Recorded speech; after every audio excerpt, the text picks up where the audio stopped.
rencontre organisée par l'IRCOM sur cette question des ressources humaines est tout juste au cœur de l'action humanitaire d'aujourd'hui et de demain, parce qu'elle ne cesse de s'amplifier, les chiffres sont là.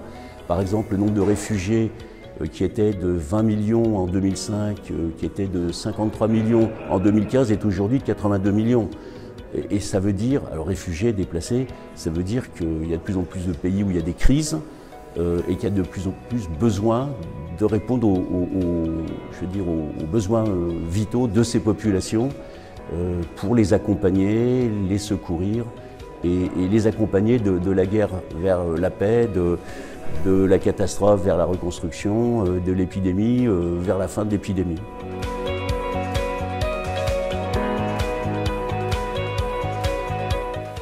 Ce qui caractérise l'aide humanitaire aujourd'hui, c'est qu'il y a de plus en plus de besoins auxquels on doit faire face, à la fois du fait des conflits, des catastrophes naturelles, mais aussi des grandes épidémies. Et donc les ressources humaines sont au cœur de l'action humanitaire, à la fois en termes d'engagement, mais aussi en termes de compétences.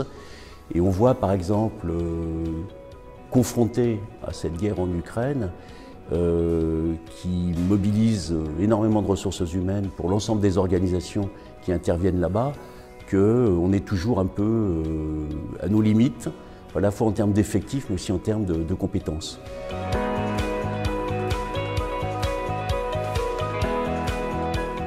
Les ressources humaines sont au cœur de l'action humanitaire, mais la formation est aussi une dimension majeure, parce que l'engagement est essentiel, mais l'efficacité de l'action l'est tout autant.